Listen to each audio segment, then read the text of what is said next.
पहिल्या प्रथम मी आमिर खानजी यांचं आभार मानतो, कारण त्यांनी आमचं गाव पाणी फाउंडेशनसाठी निवडलं होतं. पाणी फाउंडेशनमध्ये आमचं गाव निवडल्यानंतर आमच्या गावातील एक 5 ग्रामस्थ प्रशिक्षण घेण्यासाठी वेळूगाव आणि सातारा जिल्ह्यामध्ये गेले होते. त्यांनी जाऊन तिथं बघितलं पाणी फाउंडेशनचं झालेलं काम, आणि त्या पद्धतीनं आमच्या गावात ते काम झालं.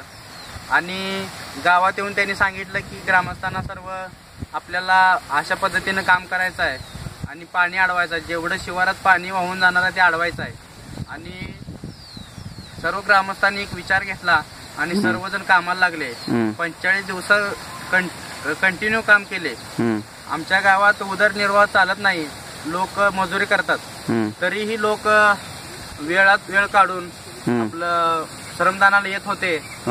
सकाळी 6 ते 8-9 वाजेपर्यंत करायचे, पुन्हा संध्याकाळी 7 ते 10, 11, 12 वाजले तरी ती काम करत होते लोक. आणि त्या कामाचा आज आम्हाला खरंच फायदा झालेला आहे.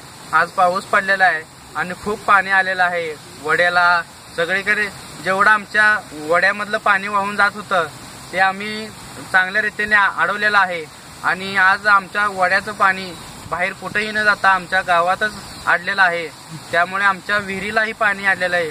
आज विहिरीला पाणी नव्हतं, आज सध्या विहिरीमध्ये पाणी चालू आहे, कारण पाणी फाउंडेशनमध्ये झालेल्या कामामुळे आज पाणी अडलेलं आहे. आणि वरता बघा.